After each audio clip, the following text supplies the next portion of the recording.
जानू, मैं ना तुम्हारे सारे दुख दर्द टेंशन परेशानियां सब मैं ले लूंगी। तो मेरे पास तो कोई दुख दर्द परेशानी है ही नहीं।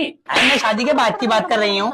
तुम बीवियां शादी के बाद इतना परेशान क्यों करती हो? अरे है, हम पे जो बचपन से जुल्म होता है उसका क्या। कैसा जुल्म? अरे जरा से ट्यूशन से लेट आ जाओ तो कहाँ रह गई थी, स्कूल से जरा से लेट आ जाओ तो कहाँ रह गई थी, कॉलेज से जरा से लेट आ जाओ तो कहाँ रह गई थी, किसी की शादी में जाना हो तो कौन से दोस्त की शादी में जाना है, उसका नाम क्या है, उसका घर कहाँ है, उसका फोन नंबर देके जा, भैया को साथ लेके जा, जरा से छत पे मत खड़े हो जाइयो, खिड़की पे मत खड़ी हो जाइयो, ज्यादा देर रात को बाहर मत घूमा कर, दुनिया जमाने की टेंशन।